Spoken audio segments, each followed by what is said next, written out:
電気住職三木大雲です。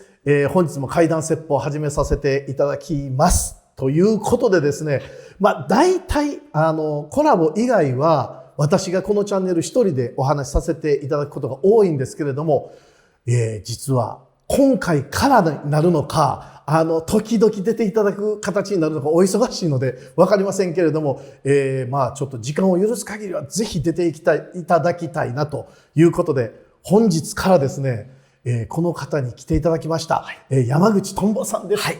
はじめまして、放送作家の山口とんぼです。よろしくお願いいたします。はじめましてでございます。もう忙しいのにありがとうございます。とんでもないです。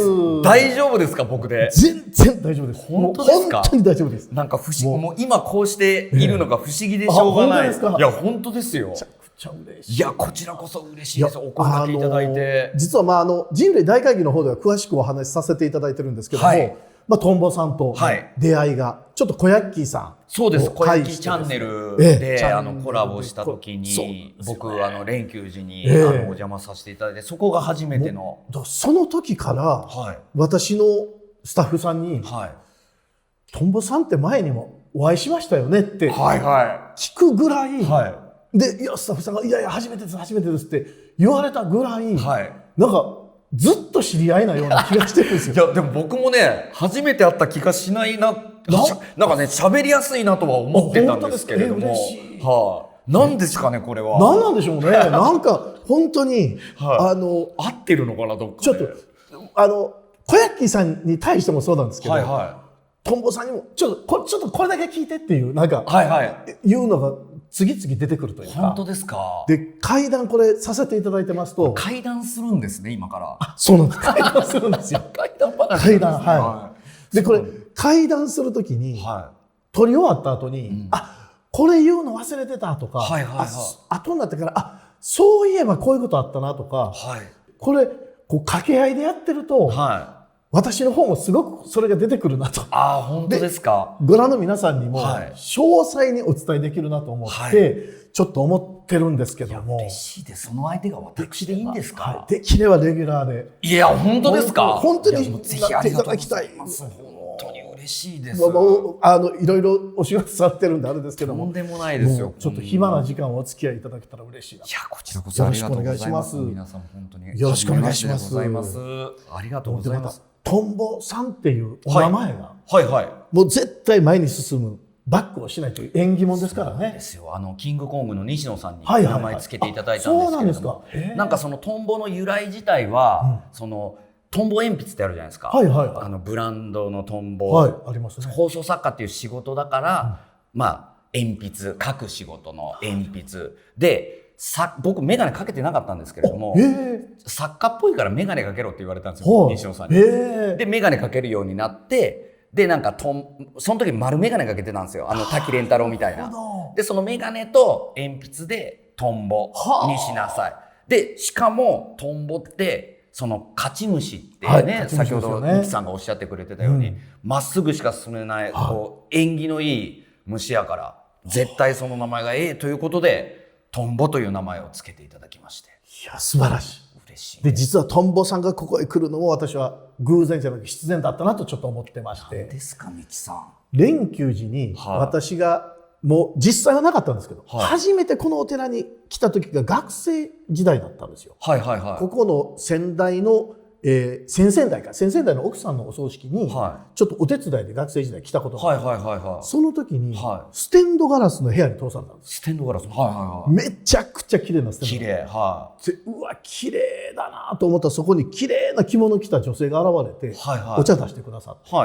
で、それ実はお葬式だったんですけど、お葬式の割には派手な綺麗な着物着てられる、もうすごく綺麗な女性がお茶を出してくださって、今思うとそれが吉野太夫さん、このお寺吉野太夫さんとちょっとご縁があるんですけど、で、後で来た時にはもうそのステンドガラスの部屋なんて一切なくて、でそれから何十年後にこのお寺に来て、うわ、ステンドガラスのあったお寺だと思ったら、もう過去にあった歴史もないんですよ。だから時空、その部屋が、時空なんか歪んだ中にいたのか分かんないですけど、異世界にいたってことですか？異世界に。でその時に忘れられなかったのがそのステンドガラス。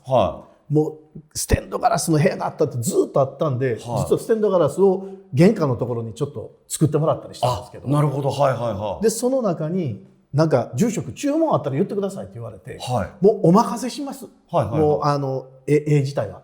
ただそこに1匹のトンボだけ加えてくださいって言って、実はステンドガラスに1匹のトンボだけ注文したんです。なんでそれ1匹のトンボ加えようと思ったんですか？わかんない。わかんないんだ。わかんないです。インスピレーションですか？わかんないんですけど、はい、トンボって思ったんです。本当ですか？で後で聞くとカチムシであったり、いろんな縁が。その時はカチムシって別に意識なかったんです。関係なくトンボ、すごい呼ばれてる。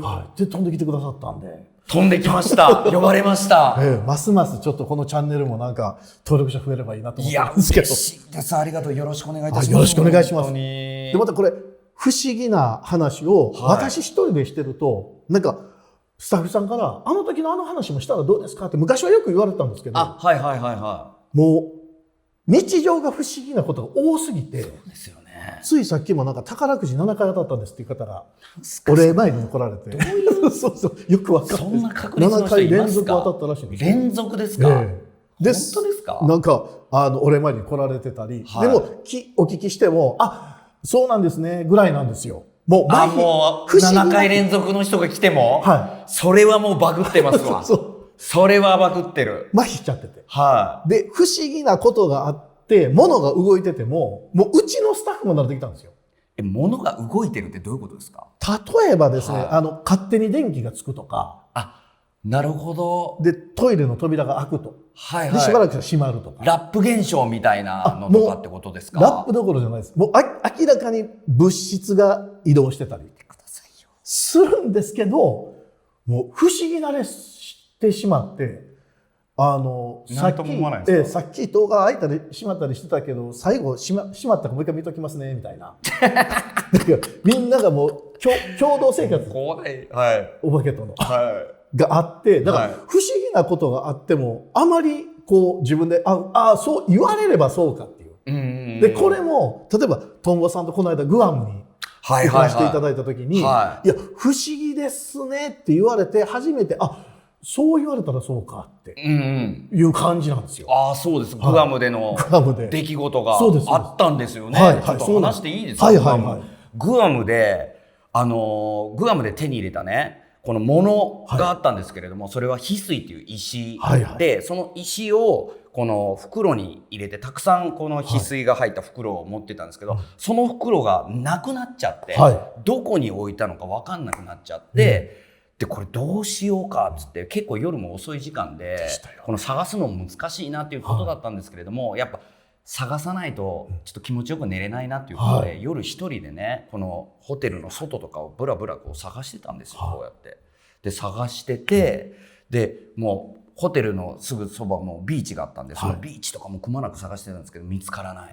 でどうしたもんかなと思ってパッと見たら、目の前にこの夜空を見上げたミキさんが一人で立ってたんですよ。そうなんです。もうたった一人で。何してたんですか？あれは深い意味がありまして、実は虚空っていうのがお経に出てくるんですけど、空のさらに上なんですけど、この虚空についていろんなお経を調べたんです。もうグアムで原稿に追われてたんで。グアムの空で虚空バーッと調べてたら、お釈迦様が一番最初に悟り開く瞬間に星の瞬きでってなるんですよ。でそれが一番星だって言われてるんですけど、たまたまあの時いわゆる一番星金星なんですけど、がピカピカピカってめっちゃくちゃ光ってたんですよ。そう言ってましたよね。なんかすごい光ってますよね。これ星がみたいな。で金星を拝もうと思って、明星天智って星の神様で、星の神様に原稿締め切りが伸びますように締め切り伸ばしてくださいっていうこと、もう怖かったので、締め切り伸ばしてくださいってお願いして、おかげさまで1ヶ月伸ばしていただいたんですけど、実際伸びたんですね。それは良かったですね。そのお願いをしてる時になんか遠くの方でライトが動くんですよ。そうスマホのライトを照らして探してたんですね。何と思ったらトンボさんがそうなんですよ。いやちょっとそれを探してるんです。困ってられて、ミキさんに会うと思ってなかったんで、困ってるんですよ、ね。夜中1時頃でしたもんね。夜中の1時頃いやそうなんですか、みたいなことでね喋ってて、まあでも、ミキさんもねそのお仕事されてるし、まあそんなことがあったんですっていう話だけして、僕はちょっともう諦めてホテルの部屋に帰ったんですよね。そしたらミキさんから連絡がすぐあって、トンボさんと見つかりましたって発見しましたって言って、ミキさんが見つけてくださったんですよ。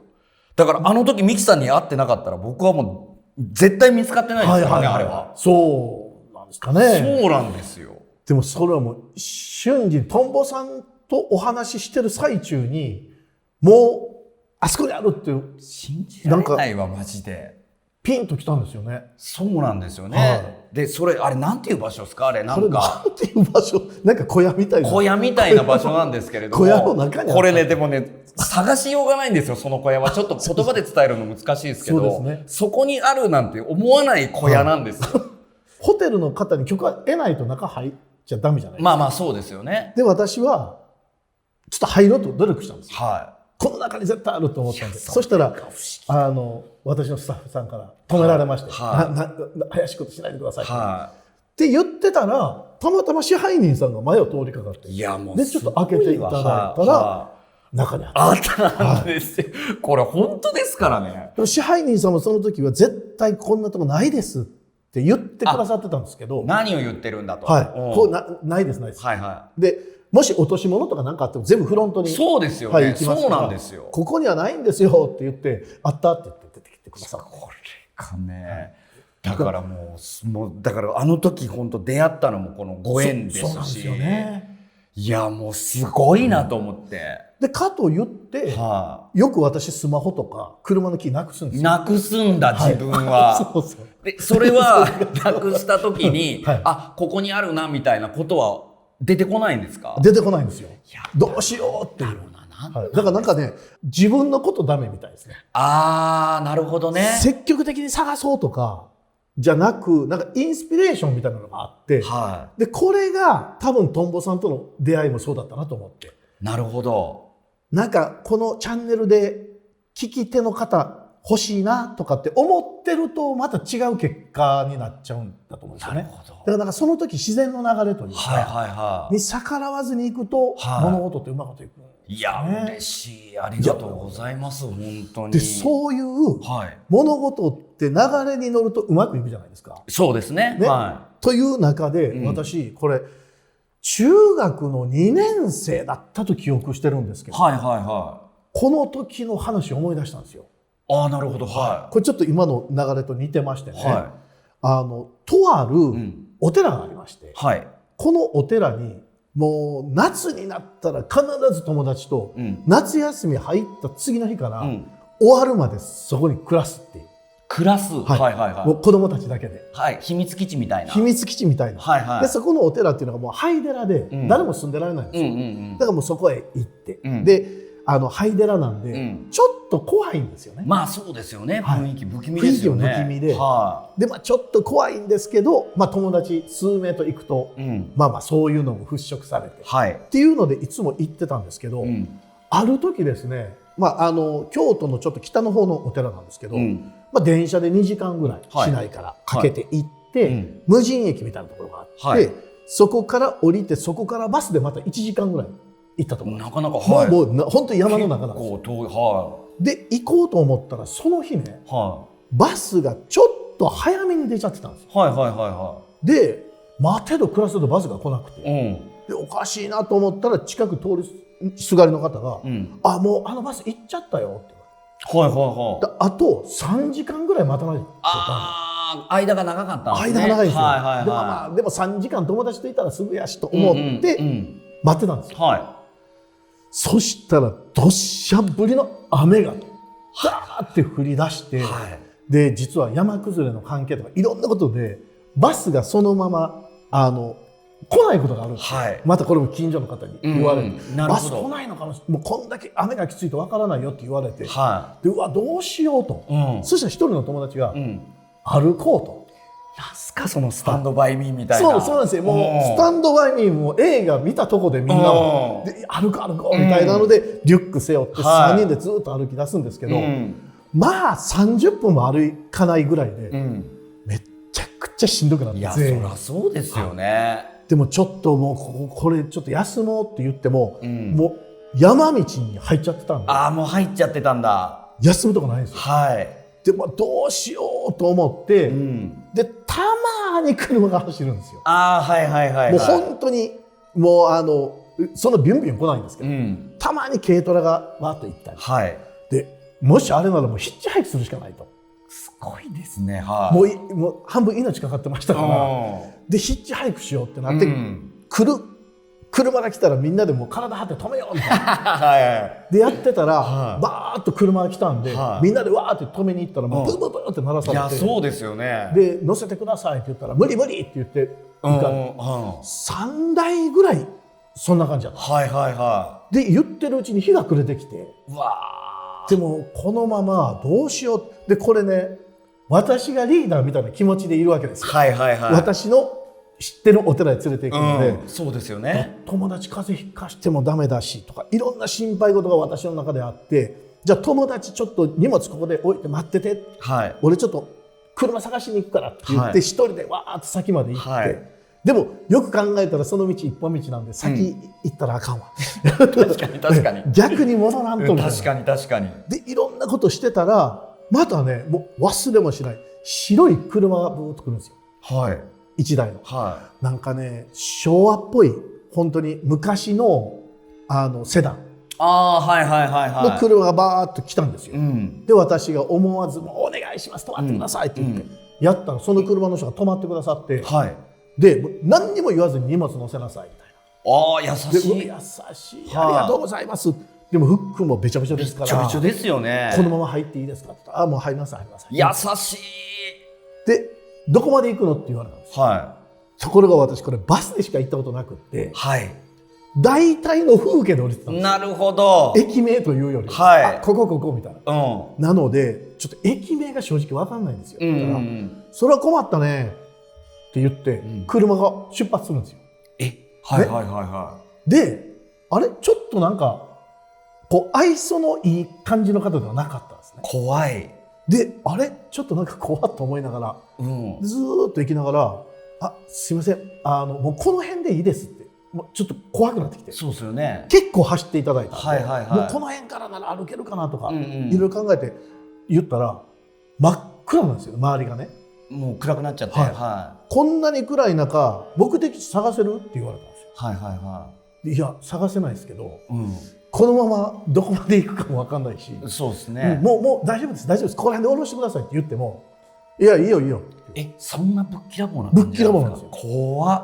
でこの広い国道というか、2車線の道がずっとあるんですけど、車が走る、私の目的地ってもう本当にそこの国道からずれて細い道を入って行った先にお寺があるので、絶対にこの車では行かないんですよ。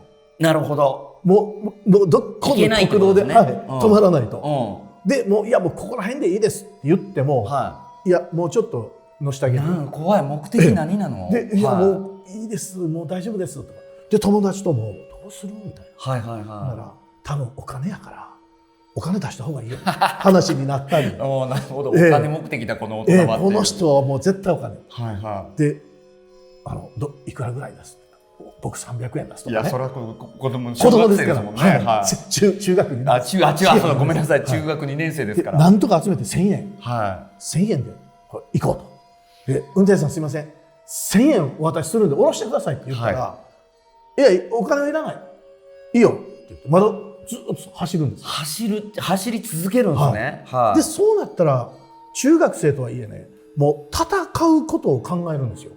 なるほど。いざとなったら一番窓側に私とY 君がいて、この間にもう一人いたんですけど、お前はすぐに降りられへんから、一旦運転手を捕まえとけ我ら二人は降りるからみたいな。なるほど。必ず助けに来るからみたいなね。なるほど。なんか見捨てる方向にいつもってやってたら真ん中の友達が「いやそれは変わってミキ君が」みたいな。でいやなんとなくリーダーっぽいんで、そうかじゃあそっちから降りろみたいな計画を後ろでしてたらひそひそ話で急にねその車がキーッと止まったんですよ。いやもう決戦の時かって思ったら、降りてくれるって突然言われて、急に、はい、急にで、この後何かあるのと思ったら、荷物も全部忘れたらあかんよ、忘れ物ないみたいな。で、ありがとうございますって言って降りようとして、もうお金とかいいから、で真っ暗、本当に真っ暗なとこ降ろされて、でもうこれ以上行ったらもうどこまで行くかわからんから、もうここでごめんねみたいな。急にで急にブーって車消えていったんですよ。行っちゃったんですか。で真っ暗、本当に真っ暗の中、もうみんなでライトみたいな、いや大冒険じゃないですか。大冒険でライト出して照らしたらお寺の入り口だったんですよ。もう本当にドンピシャでってことですか。ドンピシャで、で降ろされる時に真ん中の友達が、私たち両方出るじゃないですか。いや待ってって、自分どっちから降りようって迷ってる時にも運転手さんが「早くね」とかちょっと威圧してくるんですよ。で何怖っ、でもここで降りなさいっていうのをすごく今まで全然降りなくていいって言ってたのに、だって分かんないからねって言ってたわけですよね。言ってたのに、急に降ろされたのがそのお寺の坂の下でして、だから国道からわざわざ入ってるんですよ。でもお寺の場所を知らない人が絶対普通には行けないんですよ。そういうことか。国道のところで降ろしたわけではなくて、入ったところまで行ってたってことですか。そうです。もう車の本当に道幅いっぱいところにわざわざ入って降ろしてもらって、そこってまた抜けるのに遠回りしないともうバックでしか行けるんですけど、ブーって行かれたんで絶対また国道に戻ってられるんですよ。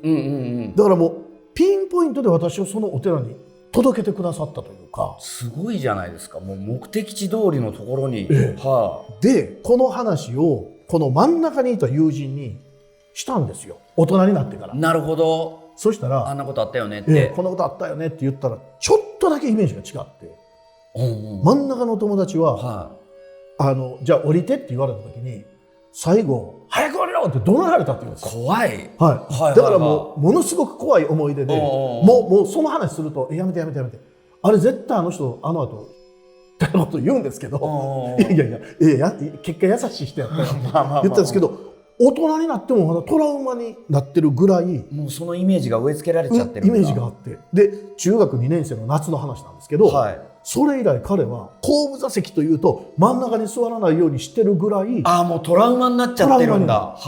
でこれ大人になって話したら、仕返しに来られたら怖いから、話は個人名がわからないようにしてねとかいろいろ言われたんですけど、仕返しも何もね、このもう一人の Y 君一番気になるな。この Y 君にもこの間この話したんですよ。覚えてるって言ったら、めちゃくちゃ覚えてて、この友人はめっちゃ仏さんみたいな人だったよねって言うんですよ。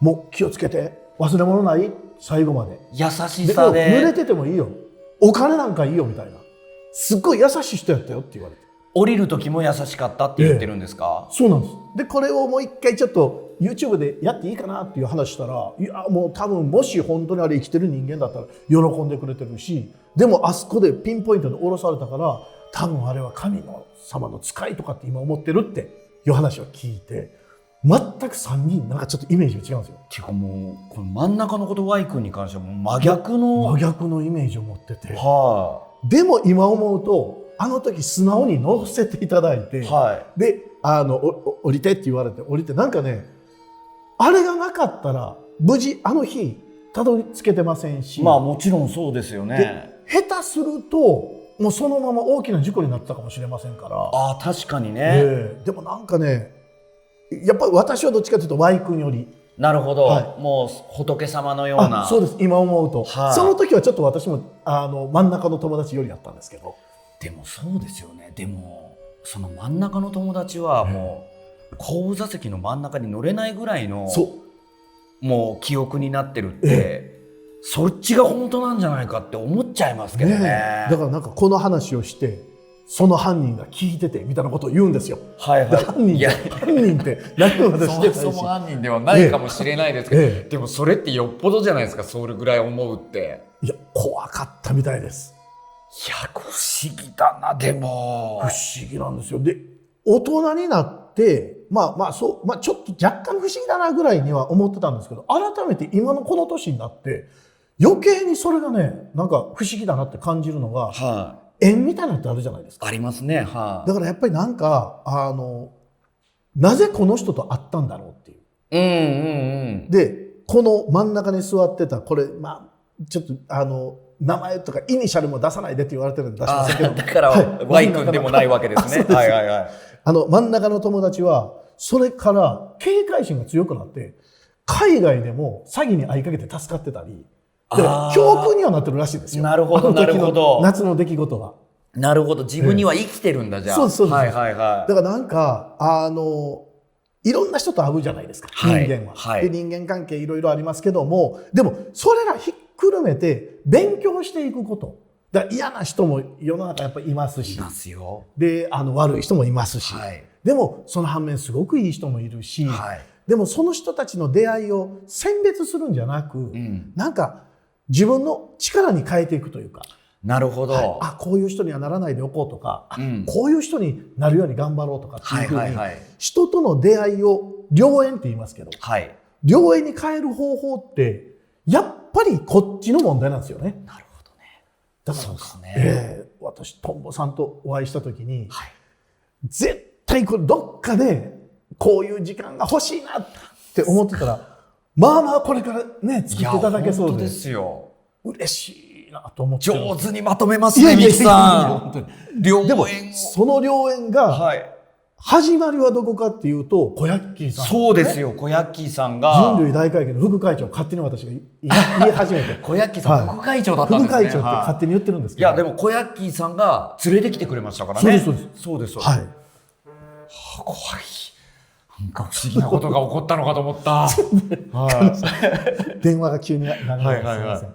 いや、でも、だからなんかいろんな縁がありますけども、お経の中に縁っていうのはなかなか自分で作り出せないんですよ。お経にそういうのがあるってことですか。因果応報ってありますけど、原因がある、この原因を作り出すのも縁ですから、でその縁が悪いものになるのかいいものになるのかも全てやっぱりその人の責任ではなくて自分自身の責任なので、なんか嫌な人がいてもですね、なんとかこの人と友達になる方法を今頑張ったら、今後の人生の役にすごく立つかもしれませんからね。なるほど。いい縁も良縁に変えていただくように生活していただけたら嬉しいなと。自分の心持ち一つで良縁になります。そうですね。素晴らしいお話ですね。ということで、ありがとうございます。本日第1回目と、2回、3回ぜひ来ていただきたい。ぜひよろしくお願いします。ぜひ、今後よろしくお願いいたします。自分のレギュラー番組だと思ってですね。